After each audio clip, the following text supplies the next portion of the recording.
Bom,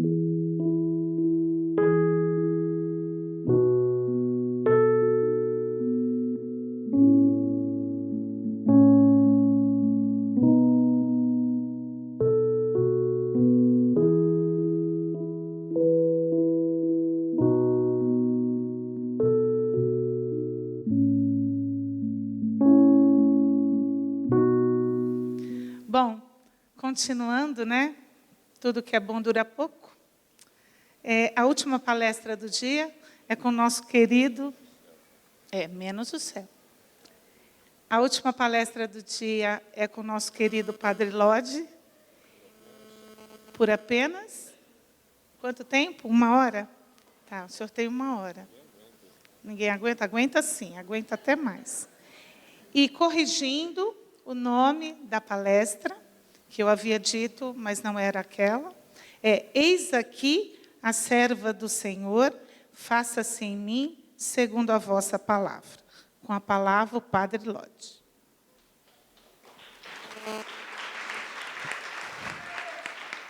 Ave Maria, cheia de graça, o Senhor é convosco. Bendita sois vós entre as mulheres, bendito é o fruto do vosso ventre, Jesus. Santa Maria, Mãe de Deus, rogai por nós, pecadores, agora e na hora da nossa morte. Amém. Sede da sabedoria, rogai por nós. Sentem-se, por favor. Tão bonito falar depois de uma palestra tão consoladora assim, não é? O anjo do Gabriel foi enviado por Deus a uma cidade da Galileia chamada Nazaré, a uma virgem, desposada com um homem da casa de Davi, chamado José. E o nome da virgem era Maria. Entrando onde ela estava, o anjo lhe diz: alegra-te, cheia de graça. Nós traduzimos por ave, mas o grego diz: alegra-te. O Senhor está contigo. Cheia de graça é uma tradução tradicional, mas a tradução literal seria: tu que foste enchida de graça, na sua conceição, né? E permanece cheia até o presente. O Senhor está contigo. Ela fica perturbada e reflete no significado da saudação. O anjo a tranquiliza: não temas, Maria, pois achaste graça diante de Deus. Ou seja, houve alguém que perdeu a graça. É Eva. Houve alguém que achou graça. Maria. Eis que conceberás e darás à luz um filho, e tu lhe darás o nome de Jesus. Esse nome tem um significado que não é revelado a ela, mas ao seu esposo José. Ele se chamará Jesus porque salvará o povo de seus pecados. Mas isso é São José que sabe em sonho. Maria não, por enquanto. Ele será grande, será chamado Filho do Altíssimo. O Senhor Deus lhe dará o trono de seu pai Davi. Conhecedora das Escrituras, ela sabia. O anjo está dizendo que ela será a mãe do Messias, o filho de Davi. Ele reinará para sempre na casa de Jacó, e o seu reino não terá fim. Profecia de Daniel sobre um reinado que não teria fim. Ela entende perfeitamente, mas ela pergunta: como acontecerá isso se não conheço o homem? O que tem 2 sentidos. Sou virgem, o mais óbvio, e pretendo permanecer virgem. Porque se ela não pretendesse permanecer virgem, a pergunta não teria sentido. Como acontecerá isso? Acontecerá com seu matrimônio com José? Acontecerá com um consórcio sexual comum? Mas se ela fez a pergunta, tinha a intenção de conservar a virgindade mesmo após o matrimônio. E o anjo não acha a pergunta descabida, mas diz: o Espírito Santo descerá sobre ti, e o poder do Altíssimo te cobrirá com a sua sombra. Quem vai fazê-la fecunda não será um homem, mas será o Espírito Santo, aquele mesmo Espírito que pairava sobre as águas na criação do mundo. Ele que vai fazer com você o que a galinha faz com os ovos, chocando-os, né? E o anjo dá um parêntese. Ele diz: eis que Isabel, tua parenta, concebeu um filho na velhice. Aquela esposa de Zacarias, ela já está no 6º mês, aquela que era considerada estéril, porque para Deus nada é impossível. Como Deus fez uma anciã estéril conceber, Ele pode fazer uma virgem conceber e dar à luz sem perder a virgindade, donde a resposta à pergunta dela: como acontecerá isso se não conheço o homem? E ela responde de maneira mais maravilhosa. É bonito quando São Bernardo diz: Maria Santíssima, por favor, não demores a responder. A criação inteira está esperando pela sua resposta. Se às vezes o silêncio é sinal de humildade, agora a tua palavra é necessária. E ela acaba dizendo: eis a serva do Senhor, faça-se em mim segundo a tua palavra. E o Verbo se fez carne e habitou entre nós. E nós vimos a sua glória, glória que tem como unigênito do Pai, cheio de graça e verdade, porque a lei nos foi dada por Moisés, mas a graça e a verdade nos vieram por Jesus Cristo. Neste episódio da Anunciação, que é maravilhoso, nós devemos ressaltar ao menos 3 coisas. O zelo de Maria Santíssima pela sua pureza. Como acontecerá isso se não conheço o homem? Depois, a sua humildade. Eis a serva do Senhor. Depois, a sua prontidão em obedecer. Faça-se em mim segundo a tua palavra. Tudo isso serve de exemplo para nós. E como o amor, por ser bom, é difusivo de si, Maria Santíssima não consegue conter-se. E tendo recebido a notícia de que a sua parenta, vulgarmente se diz que ela é prima, mas eu não sei de onde vem essa tradução ou essa tradição. Como se diz que a parenta dela está grávida, anciã e no 6º mês, diz São Lucas que ela vai às pressas em direção às montanhas de Judá. Por quê? Porque ela está impelida pelo amor de Cristo. Ela traz Jesus dentro de si. E o amor de Cristo a impele a levar o serviço àquela senhora que está grávida e precisando de auxílio. Não creio que ela tenha ido lá para contar o segredo da encarnação, que São José só soube por um sonho e que Isabel saberia por revelação do Espírito Santo. Não, ela é a Virgem do Silêncio, ela foi lá para servir, pura e simplesmente. Mas nós não sabemos o bem que fazemos quando fazemos o bem, nós não sabemos o que uma visita nossa pode mudar. E quando ela entrou em casa de Zacarias, repito, é longe de Nazaré até Jerusalém, e a vila próxima de Jerusalém, onde habitava Isabel, quando entrou em casa de Zacarias e saudou Isabel, depois de uma viagem longa, Isabel ficou cheia do Espírito Santo, mas não ela primeiro.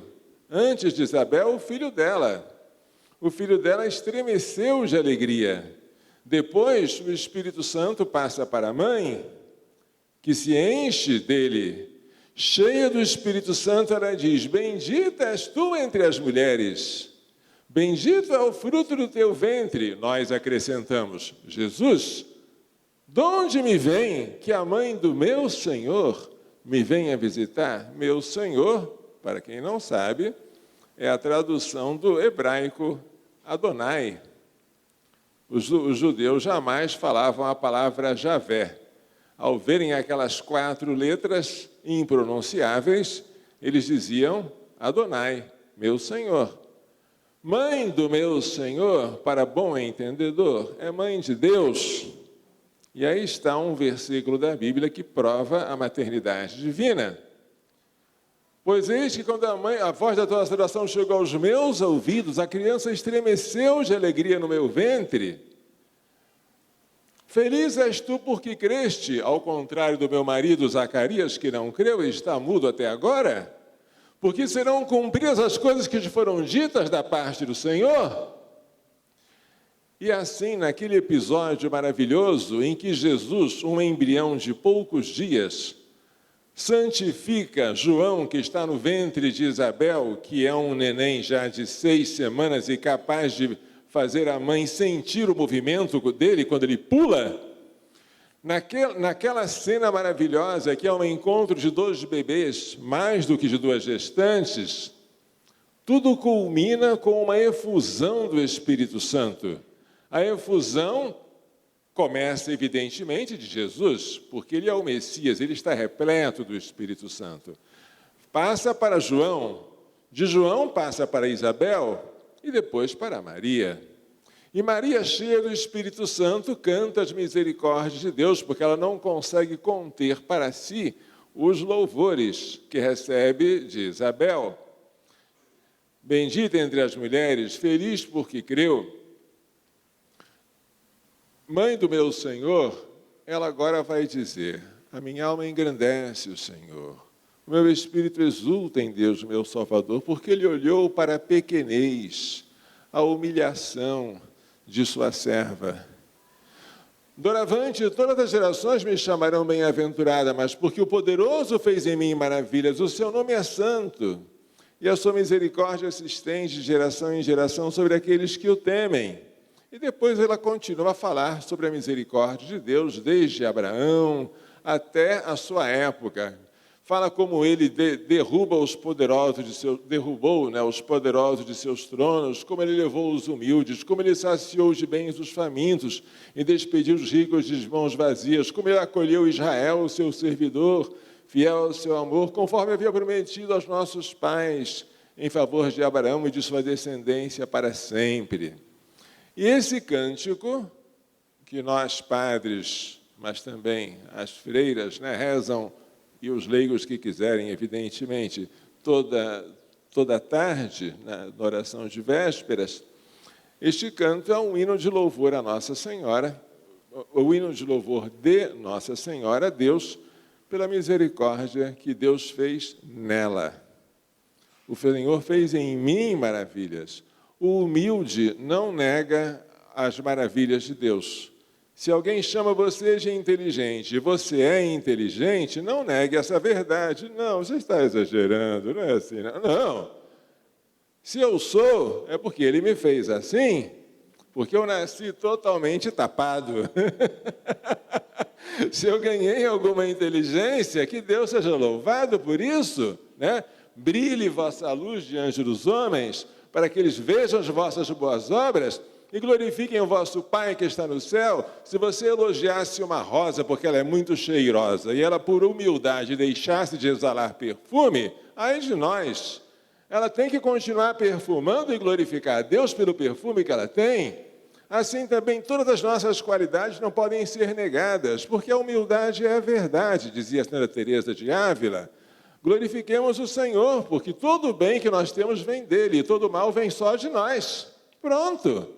É assim que Maria Santíssima respondeu aos louvores de Isabel, e é assim que ela responde a todos os nossos louvores. Toda vez que entoamos a Ave Maria, ela transfere os louvores a Deus, porque ela é como um rio, que não consegue reter as águas para si, sempre faz com que elas desemboquem no mar. E o mar é Deus.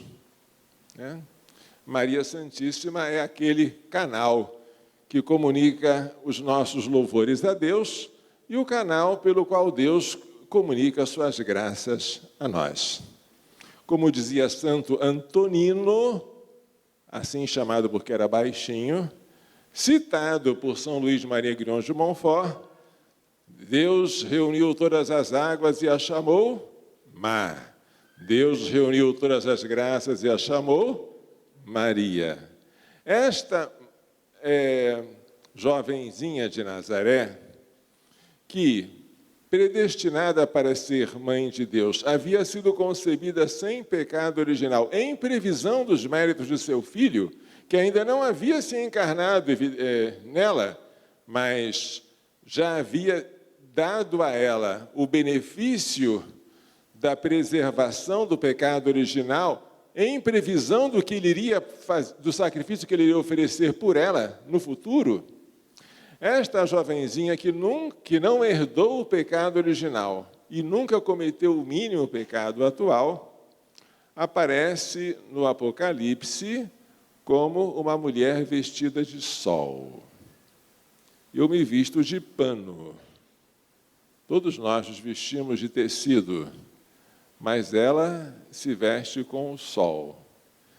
A sua coroa é de estrelas e o seu calçado é a lua.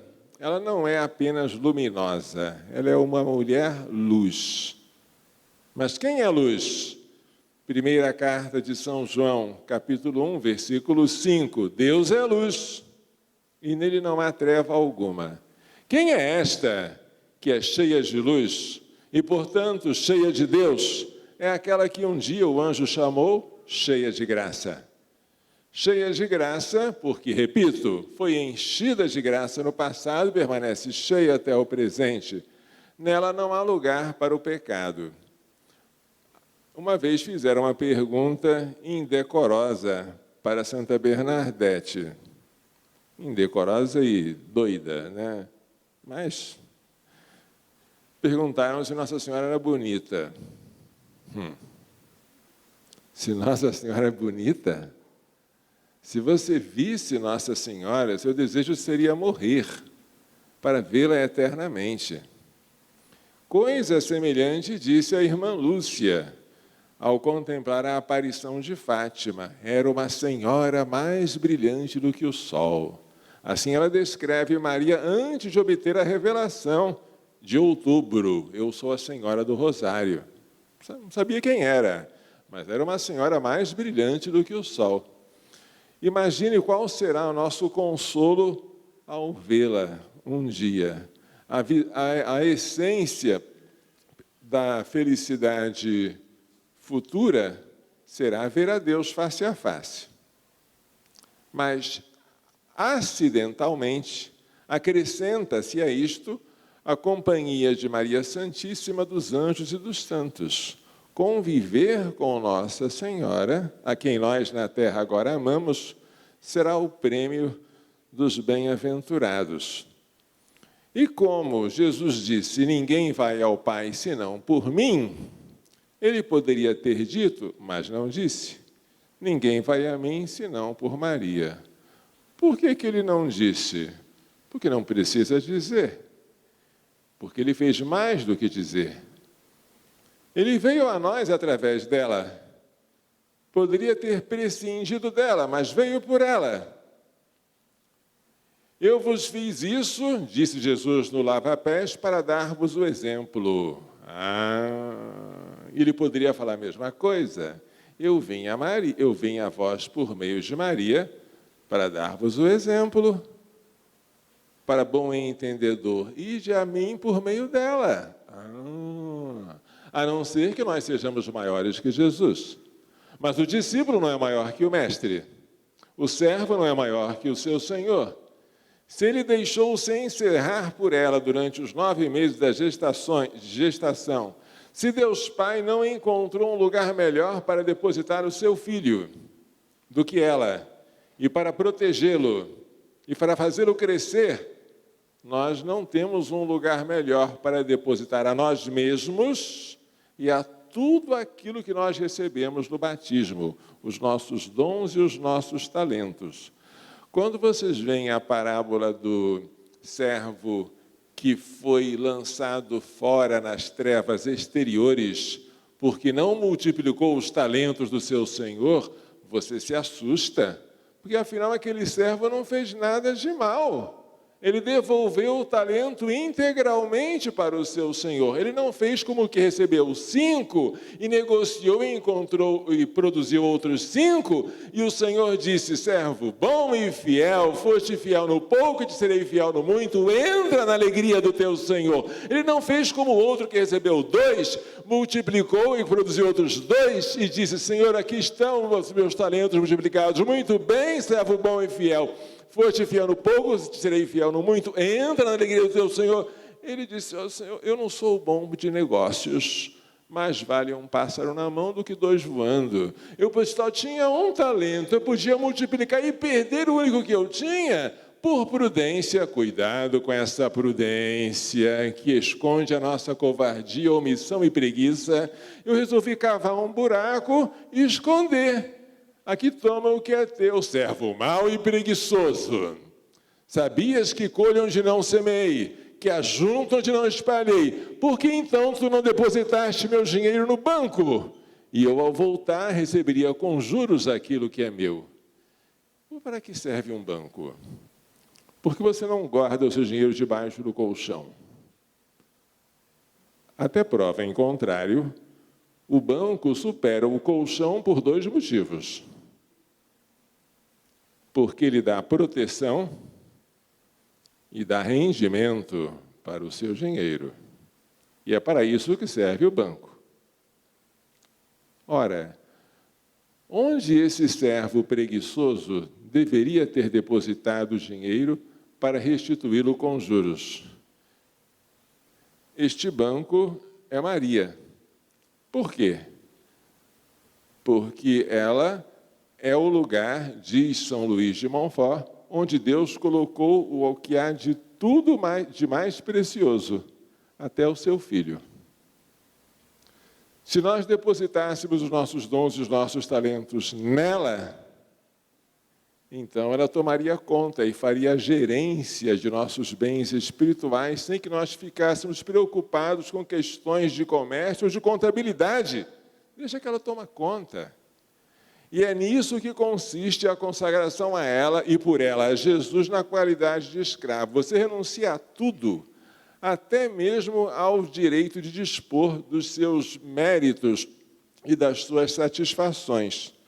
Tudo aquilo que você faz, pensa, fala ou sofre, pertence a Maria para que ela possa dispor como ela quiser e dividir como aprouver para a maior glória de Deus. E essa renúncia em que você não tem nada a perder, a não ser o seu amor próprio, desordenado, redunda em grande glória para Deus, em grande esvaziamento seu, renúncia de si mesmo, e em grande proveito para o próximo. É uma coisa maravilhosa que eu demorei a fazer. Eu sempre sou atrasado. Demorei 7 anos, depois que recebi o tratado da verdadeira Santíssima Virgem, para ter a vergonha, né, de me consagrar a ela. Que coisa, né? Não façam como eu. Foi preciso um acidente, foi preciso ficar internado na Santa Casa cuidando de hérnia de disco, para eu me dispor a fazer esta consagração à Nossa Senhora, porque lá não tinha nenhum motivo para retardar, porque eu estava doente, sem poder fazer nada, com muito tempo para ler, li e comecei a consagração imediata, comecei a preparação para a consagração. Não sabia em que dia ia parar, porque são necessários 33 dias de preparação, mas ela sabia. Quando eu terminei a consagração, era na véspera do dia 15 de setembro. Dia 15 de setembro, para quem não sabe, é Nossa Senhora das Dores.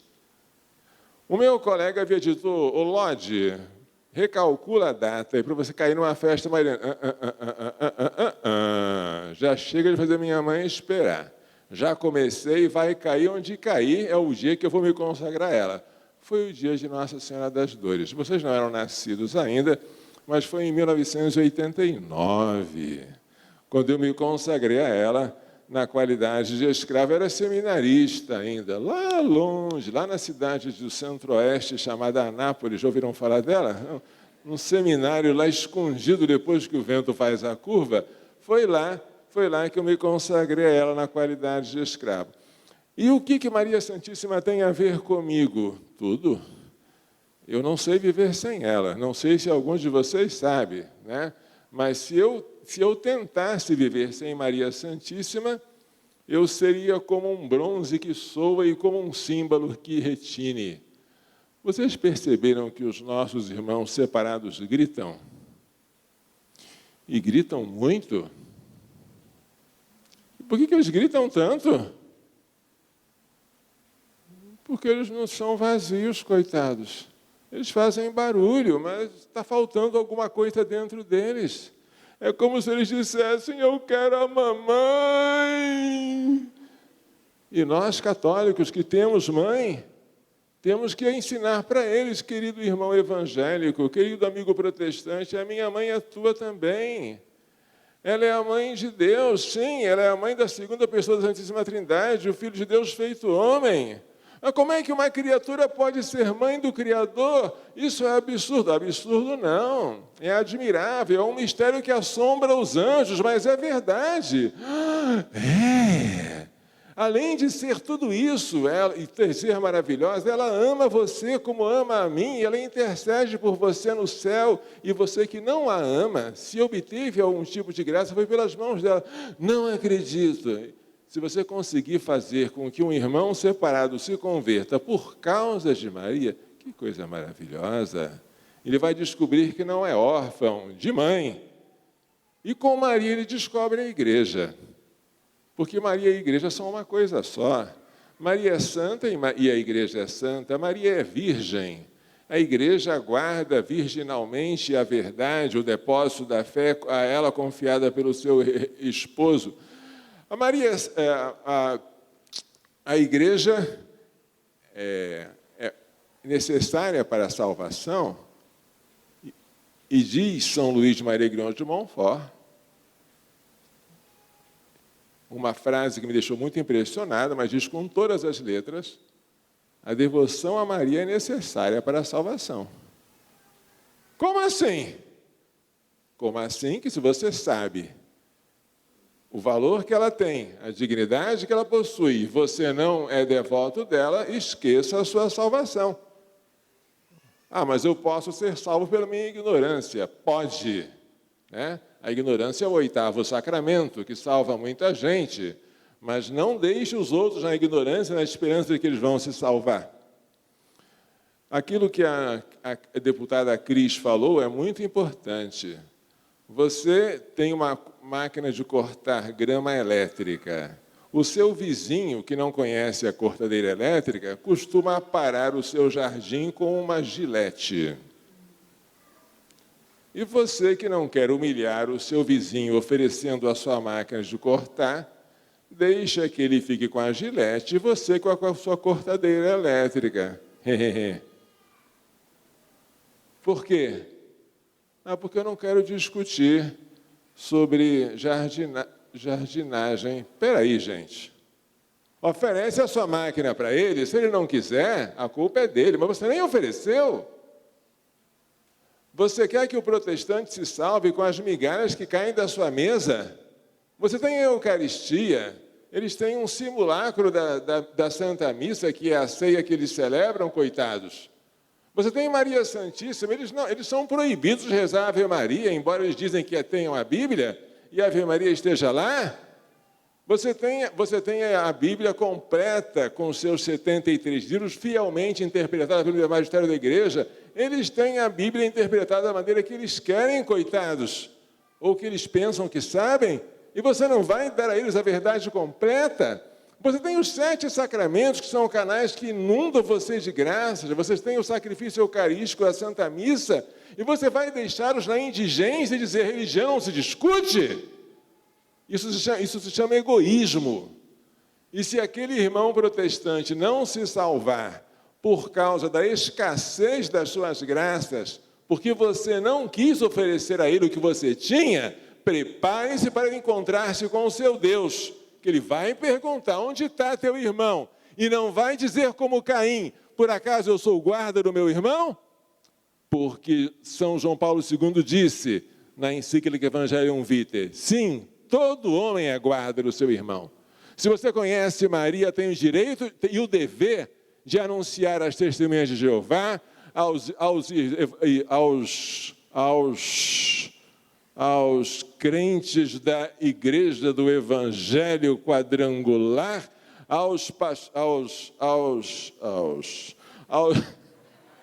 e a todas as denominações e redenominações que aconteceram depois da Reforma Luterana. Nós não podemos ficar calados. Houve uma falsa concepção de ecumenismo, como disse aqui o professor Joel Gracioso, como se o diálogo fosse um fim em si mesmo. Não é. Você dialoga para chegar à verdade.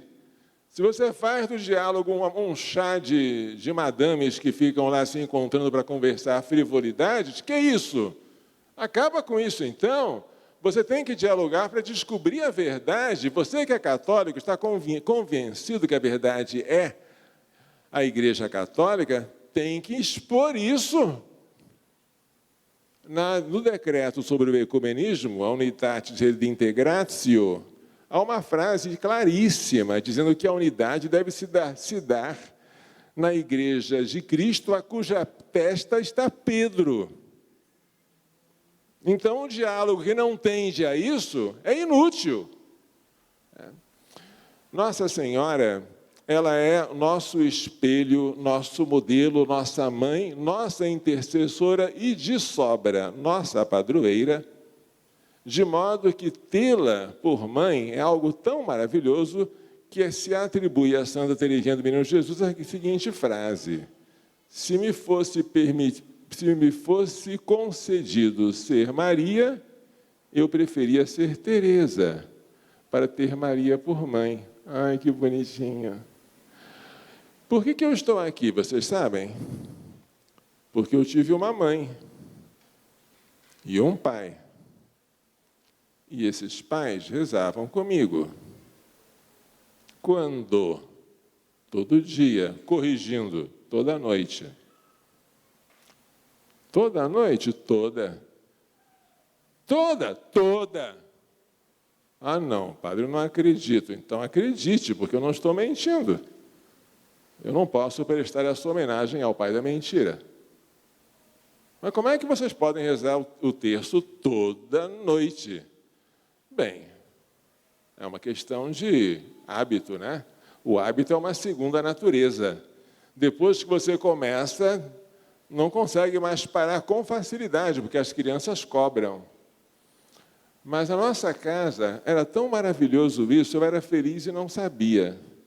Na minha cabecinha de criança e depois de adolescente, a minha família era normal. Eu não imaginava que ela fosse excepcional. Pensei, assim como meus pais rezam um terço todo dia, quem sabe os outros também façam a mesma coisa, né? Depois eu percebi, para minha grande tristeza e decepção, que até entre os ministros extraordinários da comunhão eucarística, até entre os líderes de movimento e pastoral, até entre os conselhistas, até entre os grandes, os dignitários, você pergunta, você reza o terço em família? Aí uma meia dúzia de 2 ou 3, em uma plateia grande, levanta o dedinho, o meio dedinho assim, meio discreto. Que é isso? Vocês conseguem passar a vida sem rezar o terço? Eu rezo, padre, mas é cada qual no seu canto. Eu rezo, padre, mas é só de vez em quando. Eu rezo, padre, mas sabe como é? A vida é difícil, não dá para a gente se reunir assim. Pois é, só que na minha casa, já contei isso, eu vou morrer contando, para quem já sabe que suporte as repetições dos anciãos.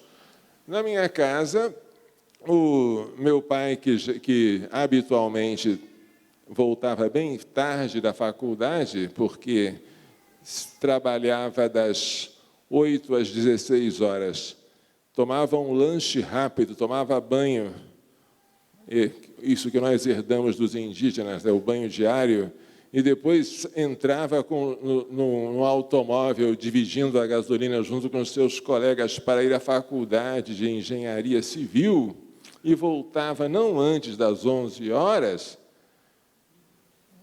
esse pai tinha um dia um pouco cheio, não é? Nem por isso nós não rezávamos o terço. Nós adquirimos o mau hábito de dormir tarde para esperar o nosso pai chegar, para nós, antes de dormirmos, rezarmos o terço com ele e com a nossa mãe. Mau hábito de rezar à tarde, o bom hábito de nunca dormir sem rezar o terço. E foi o que nos salvou. Sem saber, nós estávamos imitando os apóstolos, porque eles permaneciam, Atos 1:14, unânimes, perseverantes, em oração e com Maria. Unânimes não é cada qual no seu canto, é todo mundo junto na mesma sala.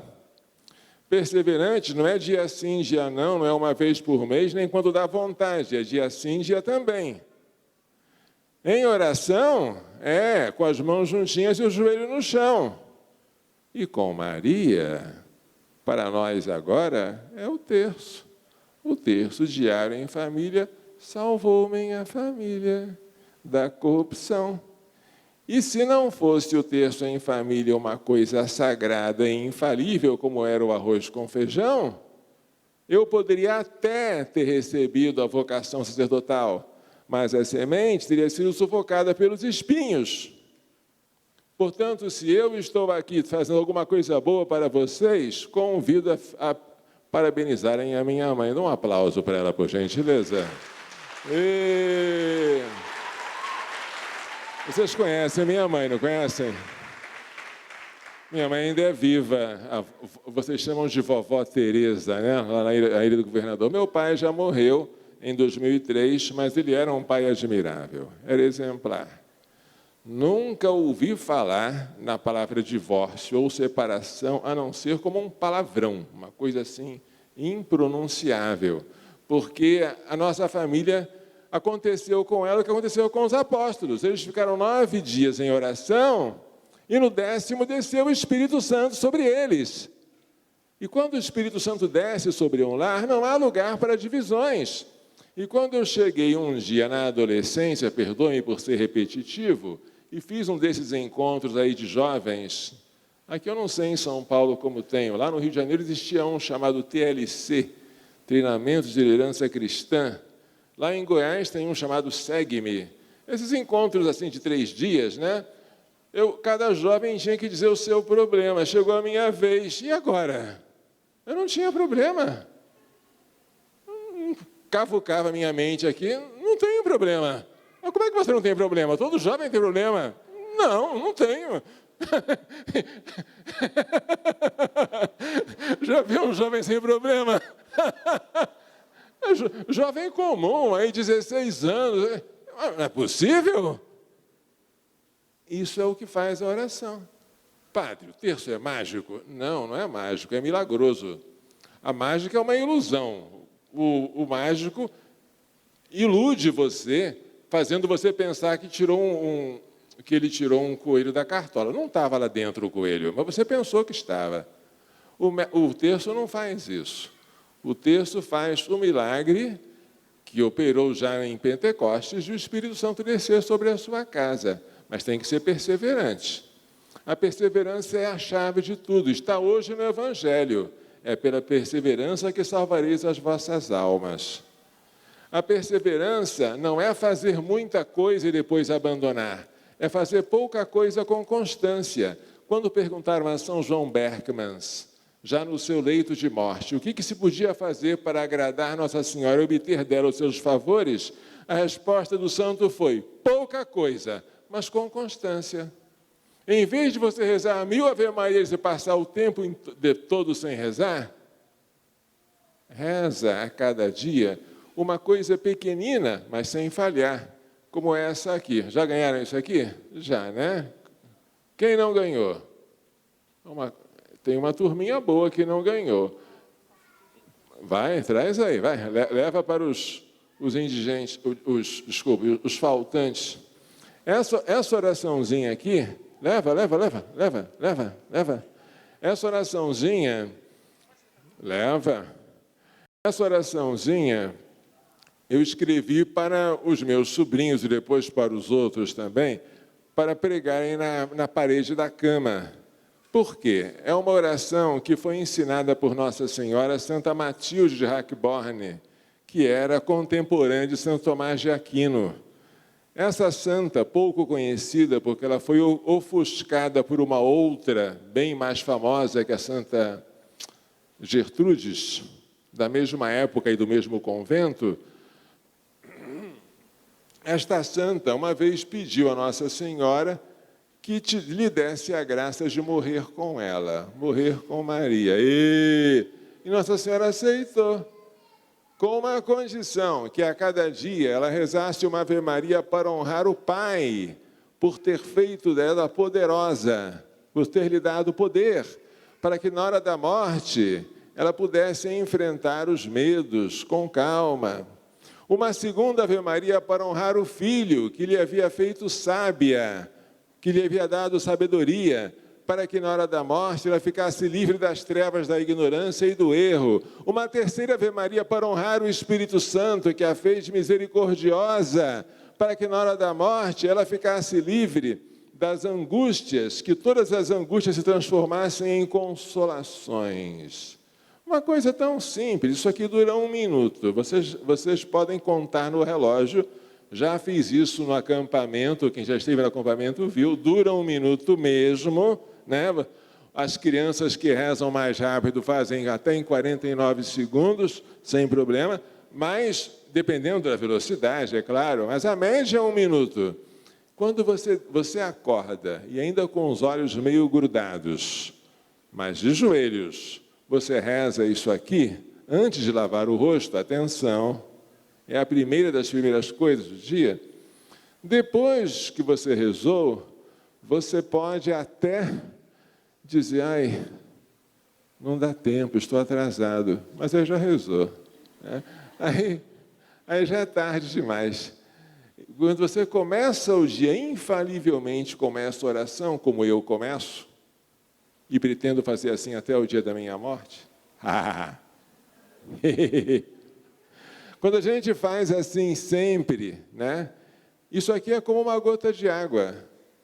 Isso demora 1 minuto só. Mas a gota de água cava o buraco na pedra, não porque ela bate com violência, mas porque ela bate com constância.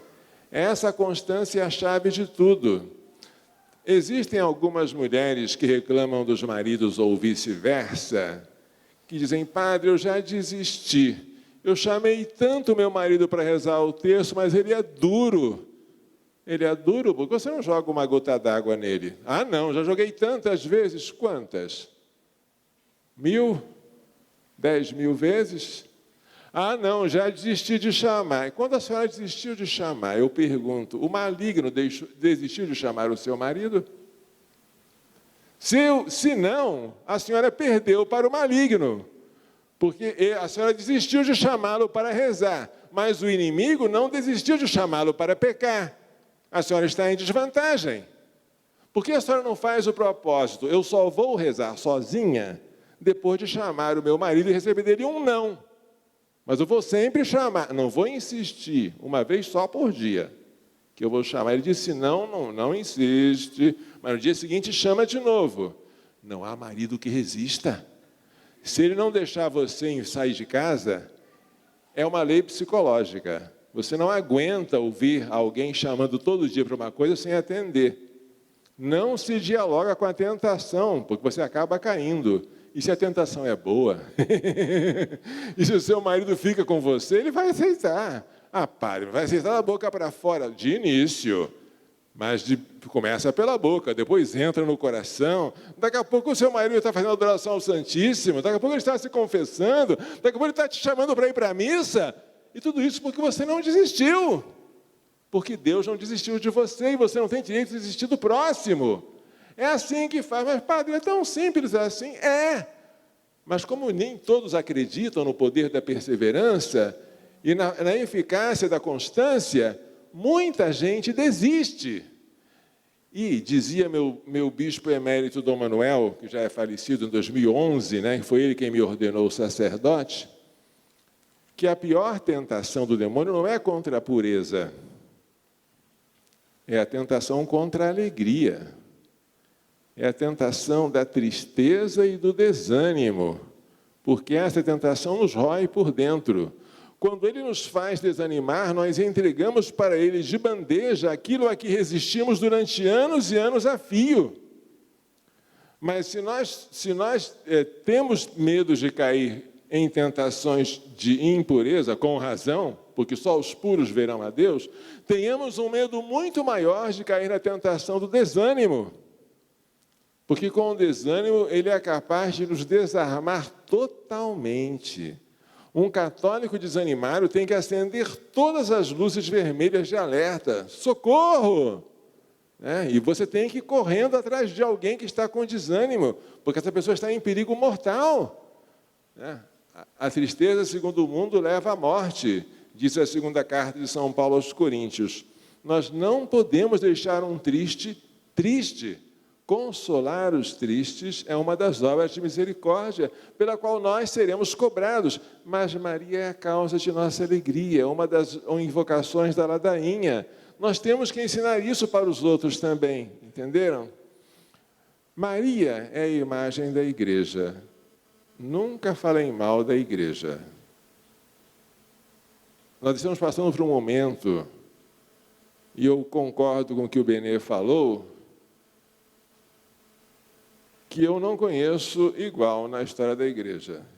Não conheço muito também da história da igreja, mas daquilo que eu já vi, seja na crise ariana, seja no cisma do Ocidente, em que havia 2 papas e ninguém sabia qual era o verdadeiro, seja naquela época de Honório I, eu não conheço nada que se iguale ao momento pelo qual nós estamos passando.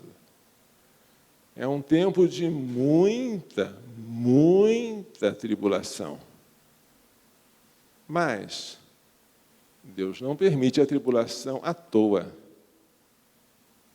Por favor, não se deixem levar pelo maligno. Não aproveitem essa ocasião para falar mal do Santo Padre. Porque Santa Teresa de Ávila, Santa Catarina de Sena, na sua simplicidade, mas também na sua coragem, na sua ousadia e intrepidez, dizia que ela respeitaria o Santo Padre, nem que ele fosse um demônio encarnado. Porque ele detém as chaves do reino dos céus. E o respeito ao Papa é o respeito ao próprio Cristo. Meu pai poderia ser um bêbado, eu não falaria mal dele.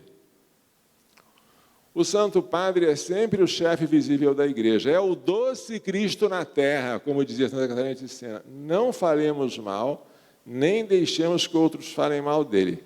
A igreja é a nossa mãe, a nossa esposa indefectível e incorrupta, sem mácula, nem mancha, nem ruga, nem coisa semelhante. Se nós estamos manchando, ou se há outras pessoas além de nós que estão manchando a igreja, choremos, mas não acrescentemos novas feridas com ataques, com críticas destrutivas, com cismas e divisões, porque a divisão é do demônio.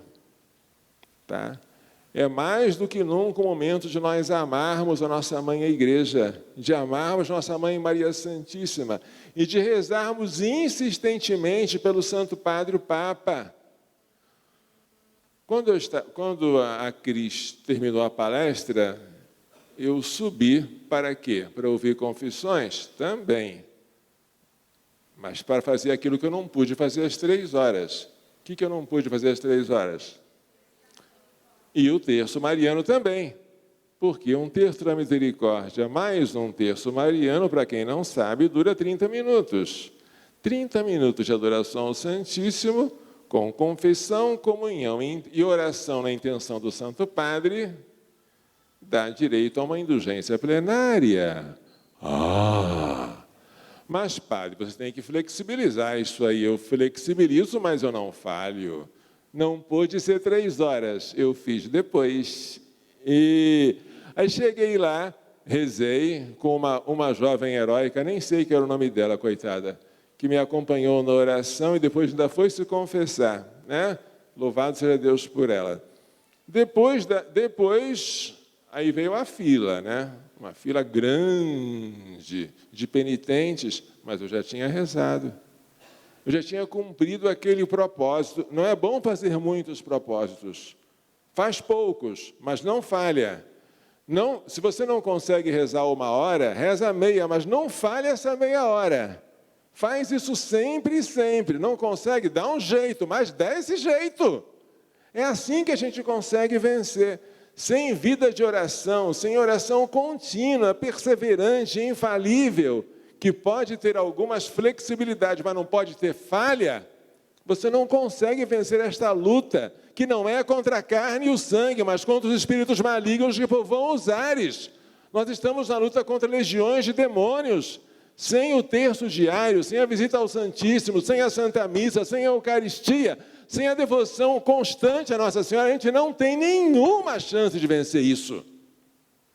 Por isso, gente, sejamos do exército dela, sejamos da descendência da mulher, né?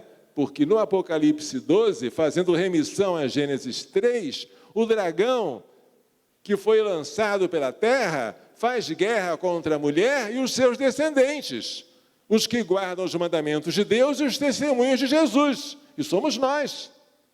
E ela é que vai nos chefiar, mas não só nos chefiar, ela vai também nos consolar com seu amor materno, ela vai nos proteger, ela vai interceder, ela faz tudo por nós, ela foi o presente que Jesus deixou até nós na sua agonia.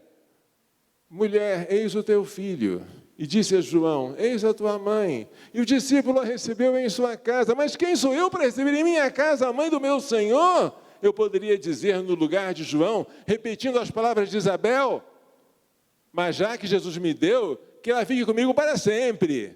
E que ela nunca saia da minha casa. E se ela quiser sair, que ela me leve comigo. Mas esse presente é para nós e é para sempre. Por favor, não deixemos de amar Maria. Não deixemos de amar a igreja, porque Maria e a igreja são a mesma coisa. Não deixemos de amar a Cristo. Não deixemos de amar o Papa, que é o doce Cristo na terra. E não deixemos de sofrer pelo que a igreja está sofrendo. Porque nada daquilo que você oferece é desperdiçado. Está doendo, não sabe o que fazer com o seu sofrimento? Oferece sobre o altar. E isso vai ter valor de redenção. Chega, né? Como de costume, eu peço perdão, porque vou terminar antes da hora, né? Faltariam 9 minutos ainda. Louvado seja nosso Senhor Jesus Cristo.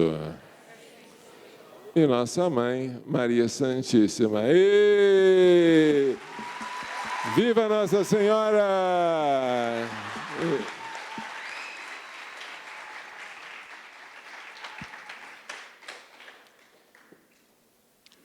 O padre ensinou didaticamente. Amar Nossa Senhora, não falar mal do Papa e nem da Igreja. Ponto final. Abrimos para as perguntas. Eu tenho aqui perguntas para o professor Joel. Deixa eu abrir aqui. Tem 2 perguntas muito parecidas, então eu vou falar, mas as pessoas que perguntaram mais ou menos a mesma coisa. O que o senhor citou, Abelardo, que é um autor da Idade Média, e que ele tem um livro conhecido sobre ética, mas que São Bernardo o acusa de herege. Então, a pessoa pergunta, como entender isso? Ele é considerado bom, não é? Para o senhor falar um pouquinho sobre essa questão. Eu já esperava essa pergunta, né? É normal. Toda vez que eu falo do Abelardo, o pessoal se arrepia. Eu acho que a gente tem que saber separar as coisas, né? Uma coisa é o que Abelardo representou no contexto medieval. Ou seja, querendo ou não, gostando ou não, ele foi um grande dialético, um grande pensador, desenvolveu várias obras na área de lógica e de ética. E, por exemplo, justamente por causa das polêmicas dele, das heresias dele, deu um desenvolvimento na ética. Vou dar 2 exemplos. O conceito de consciência moral. Todo um debate de consciência moral ganhou um impulso enorme por causa dos problemas de Abelardo. Um segundo ponto, uma coisa que passou a se discutir muito no período medieval, depois da obra dele, é se existia atos intrinsecamente maus. Então, por que se discutiu essas coisas? Porque ele dizia, por exemplo, que praticamente tudo dependia da intenção. Se tudo depende da intenção, então é como se não existisse uma moralidade que é intrínseca ao ato. Né? Então, para mim, essa é uma confirmação que Santo Agostinho sempre disse. As heresias vêm para o bem, porque nos confirma na verdade. É por isso que Deus permite isso.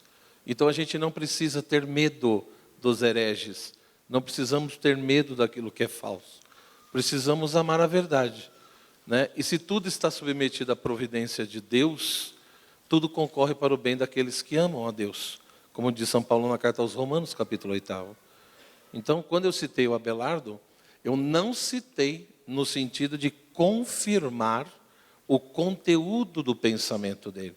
Não foi uma confirmação do conteúdo. Né? Não é no sentido de que eu concordo com tudo que Abelardo escreveu. E tem sim o conflito dele com São Bernardo de Claraval. Né?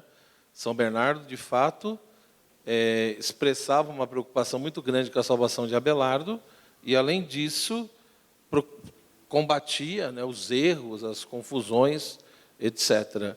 Mas, ao mesmo tempo, existem biógrafos que mostram que Abelardo, no final da vida, ele foi se tornando cada vez mais um homem piedoso, um homem que buscava a Deus. Então, tem que saber distinguir essas fases, ou seja, o Abelardo jovem, que fez o Guilherme de Champeaux passar vergonha na escola de Paris, a tal ponto que o Guilherme de Champeaux foi embora, ficou tão frustrado que, por causa do problema dos universais, né? Depois, toda a soberba e orgulho do Abelardo, teve o caso com a Heloísa, foi castrado, porque a Heloísa era sobrinha do bispo, né? E aí ele foi mandado para o mosteiro, a Heloísa foi mandada para o convento. Então, uma história de... Ele escreveu até uma obra, né, chamada História das Minhas Calamidades. Então, ele realmente tinha ideias e pensamentos que eram equivocados, muitas coisas a igreja não aceitou, porém, ele acabou, mesmo com esses erros e confusões, estimulando reflexões que acabaram colaborando profundamente no desenvolvimento da reflexão da filosofia moral, da questão da ética, por exemplo. Mas na parte da teologia, de fato, existiam alguns problemas. A questão de teologia trinitária, por exemplo, ou a própria questão do livro dele, do sim, né? Sim e o não, não, que ele fala. Então, ali, de fato, há problemas. Mas eu citei mais no sentido de mostrar, o Abelardo é uma prova, por exemplo, de que realmente não tem sentido dizer que a Idade Média era no período das trevas. Ele é uma grande prova disso. Agora, ele era dialético, né? Então, ele era capcioso. Ele pegava um tema, por exemplo, só para vocês terem uma ideia, ele dizia, olha, Santo Agostinho, aqui nas Confissões, ele diz tal coisa no livro 11 sobre a questão da criação, sobre a questão do tempo. São Gregório de Nissa, né, na sua criação sobre o homem, ele diz tal coisa. Só que Santo Agostinho diz uma coisa e São Gregório diz outra. Quem está dizendo a verdade? Então ele gostava muito de colocar lenha na fogueira, entendeu? E aí era aquela coisa do debate, da glosa, do comentário. Infelizmente, às vezes, exagerou um pouco. Mas, repito, do ponto de vista reflexivo, como intelectual, ele deu a colaboração dele. Mas também teve os seus erros e confusões. Foi esse o contexto, foi esse o sentido. Eu vou passar agora uma pergunta para o Padre Lodi. Como ajudar um amigo que foi diagnosticado com depressão, mas que é do mundo, assim, que ele não é de oração? Como ajudar esse amigo? Tem mais coisa? Não. Tem uma outra pergunta que é: como uma mãe que abortou, e como levar para casa um exemplo assim de como fazer ela entender que ela pode se abrir novamente à vida, porque ela está buscando a santidade, mas praticou um aborto, né? E ela precisa, assim, a pessoa que está aqui, que é um exemplo prático de como fazer para ajudar essa pessoa.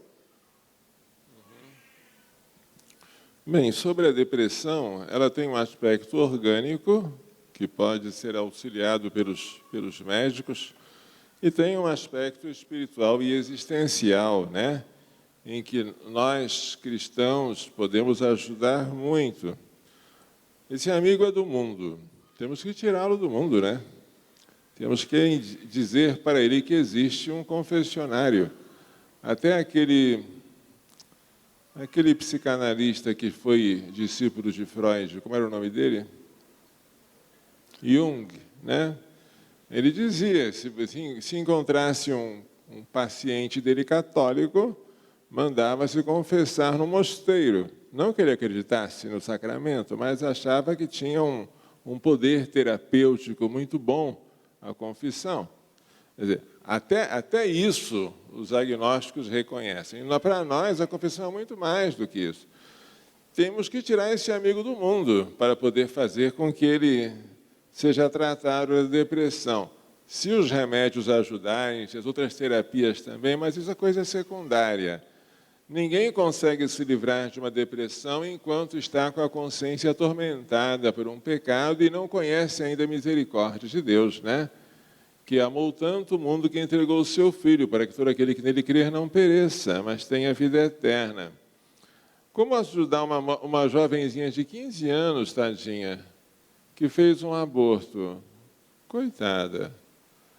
Ela precisa de muito amor, né? Porque ela própria deve estar se odiando, né? Talvez ela tenha que entender que Jesus veio para os pecadores e não para os justos. E que, se ela está arrependida, isso são palavras do próprio Papa São João Paulo II, na encíclica Evangelium Vitae, que ela não entre em desespero, que ela confie na misericórdia de Deus, que ela saiba que ela pode redimir o seu pecado por meio de boas obras, né? E que a vida dela não perdeu o sentido por causa disso. Nós temos até alguns exemplos aqui, um deles é público. Aquela antiga cantora Elba Ramalho, que fez muitos abortos na sua juventude, hoje ela se dedica integralmente a impedir que as mães desesperadas façam o que ela fez. Quando ela sabe de um caso desses, ela faz o impossível para que as mães não abortem. Até oferece ajuda material, além dos conselhos, até viaja, se for necessário, para... a gente precisa também dos exemplos negativos para evitar que outras pessoas cometam os mesmos, né? Eu tenho vários exemplos de mulheres que foram vítimas de estupro e que amam imensamente seus filhos. O filho do estupro é o preferido, porque foi o que mais deu trabalho. Mas, se você conhecesse mulheres que foram estupradas e fizeram aborto e estão extremamente arrependidas, o testemunho delas, embora negativo, serviria para corroborar a mesma tese.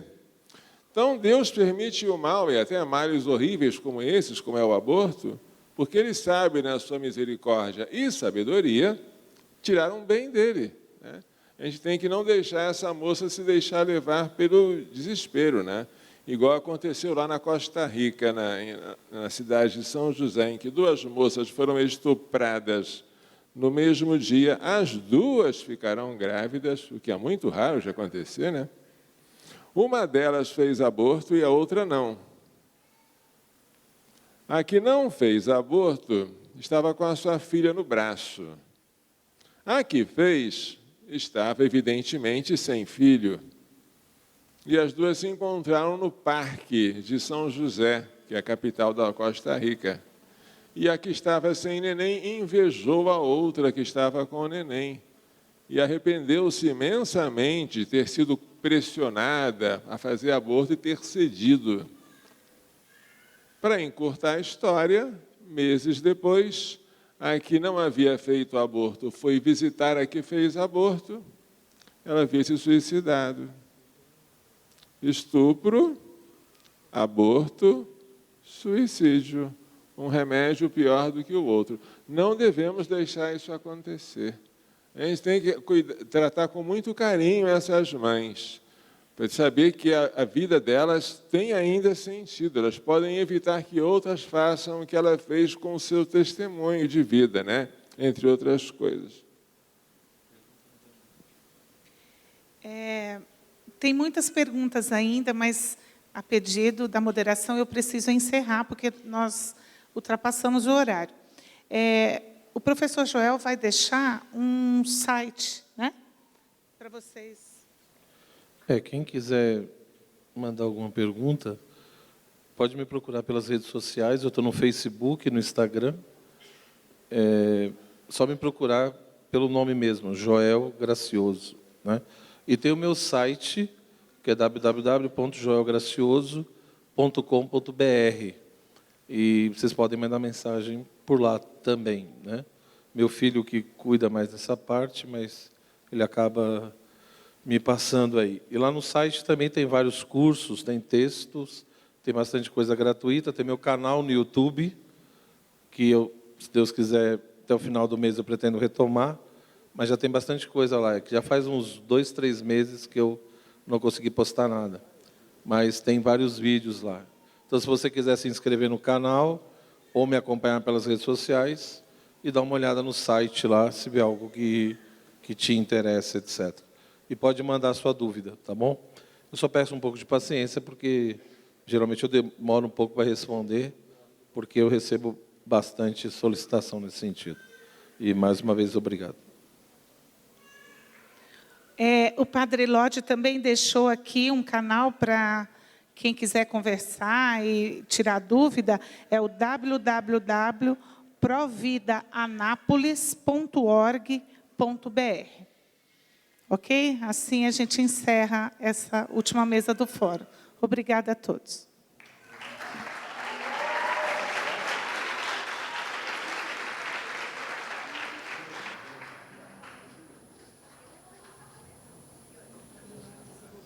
Opa, som. Só queria aproveitar a oportunidade, não sei se eu vou ter, de agradecer o professor Joel. Quando eu tinha uns 17 anos, eu fui aluno dele, e antes de começar a aula, eu já tinha escutado a reputação de que era o maior especialista em Santo Agostinho. E quando eu cheguei na aula, assim, a primeira coisa que me veio na cabeça é, nossa, ele parece muito meu pai, né, de fisionomia, assim. Meu pai é esse aqui, professor, só para...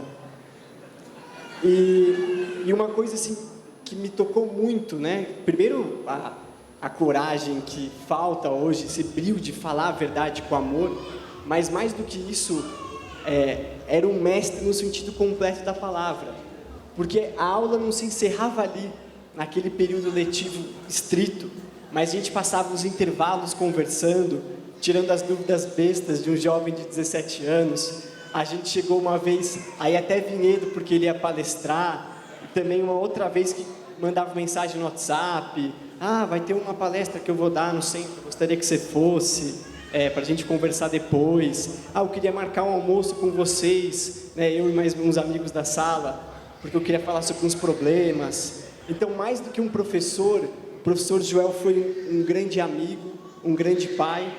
E eu queria dizer, assim, publicamente, claro, a história dele emocionou a todos, que além daquele aluno, né, que estava na porta, que agradeceu por ter mudado a vida, eu também quero agradecer, porque naquele dia eu tive uma certeza, eu não sei se eu vou casar, se eu vou ser padre, enfim, mas naquele dia eu tive uma certeza, eu quero ser um professor igual esse cara.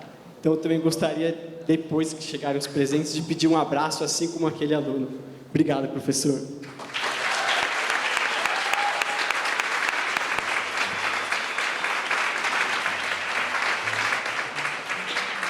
Agora temos uma família da comunidade que também vai presentear os palestrantes.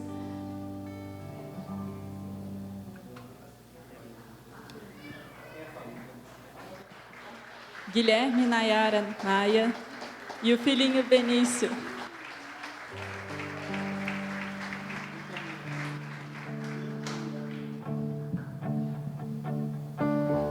Vinde a mim, filho amado, em novo Senhor. Ergue-te, pois, de onde estás, e de as águas mais profundas.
fórum está só começando, né? Porque a gente vai levar isso aqui para a nossa vida cotidiana. Então, eu gostaria de chamar agora...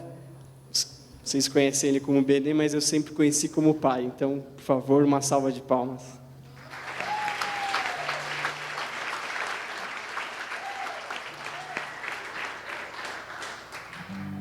Bem, eu saio desses dias de alma lavada. Aprendi muito, muito mesmo. Eu vou precisar rever essas palestras 3, 4, 5 vezes, porque Deus falou muito através dos bispos, dos padres maravilhosos que estiveram aqui, dos professores, dos leigos missionários do amor de Cristo nas mais diversas áreas, nos diversos carismas. Eu agradeço a Deus por essa graça, foi espetacular.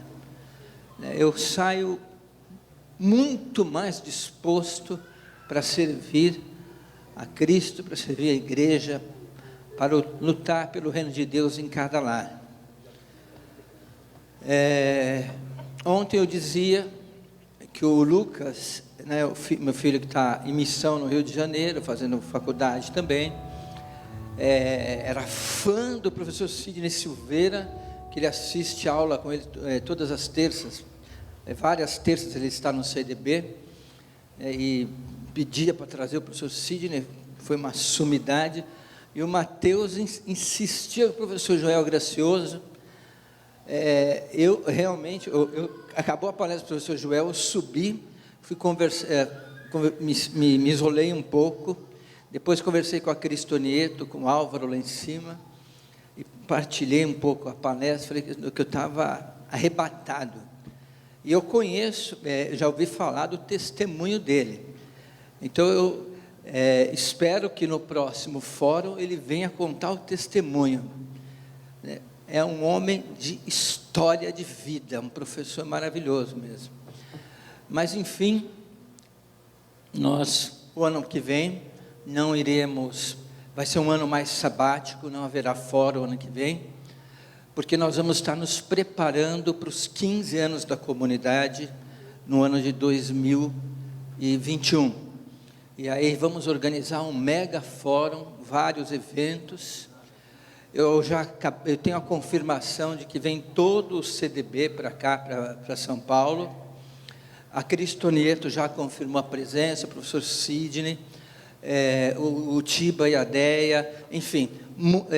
eu espero ter todos os palestrantes desse fórum, sabe, para a gente reviver e aprofundar os temas, tantos temas que a gente tem que aprender, né?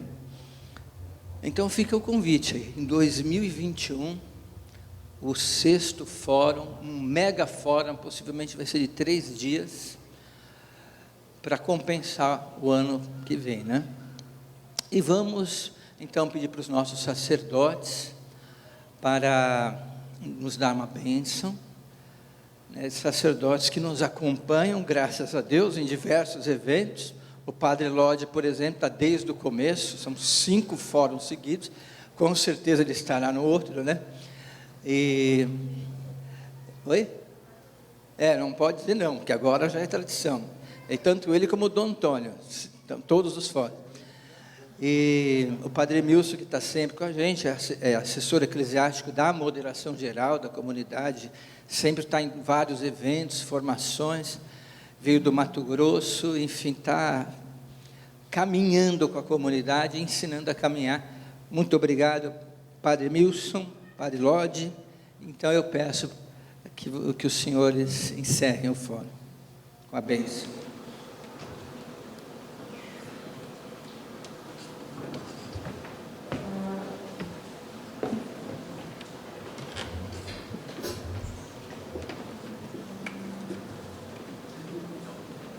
Eu vou tomar liberdade para dizer que pela manhã eu fiquei com um pouco de ciúmes do Padre Lodi, que eu também quero as famílias novas em Campo Grande.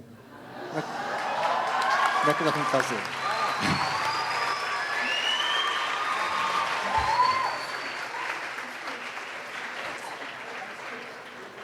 E também queria apresentar um jovem lá de Campo Grande. Se vocês viajarem com azul, correm o risco de encontrá-lo na cabine do avião. O Guilherme está ali.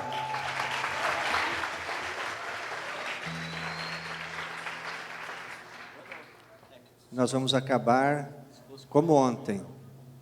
Salve Regina, Mater Misericordiae, vita dulcedo, et spes nostra salve. A te clamamus, exsules filii Eve, a te suspiramus, gementes et flentes, in ac lacrimarum vale. Eia ergo advocata nostra, illos tuos misericordes oculos ad nos converte. Et Iesum benedictum fructum ventris tui, nobis post hoc exilium ostende. O clemens, o pia, o dulcis Virgo Maria, rogai por nós, Santa Mãe de Deus, para que sejamos dignos das promessas de Cristo. o Senhor esteja convosco. Ele está no meio de nós. Abençoe-vos pela intercessão de Nossa Senhora de Fátima, o Deus Todo-Poderoso, Pai e Filho e Espírito Santo. Amém. Até 2021. Não ainda? Foto? A gente pode se ver no acampamento. Uau! E na Romaria. Uau! E antes, na formação, no dia 30, aqui no Mosteiro São Bento. E antes, tem a vigília universitária do vicariato. Na saída, a gente vai entregar os folhetos. Tá legal? Então, a gente vai se ver muito, sempre. Peguem aquela agendinha, põe na geladeira, põe na carteira. Vamos juntos viver uma experiência de amor.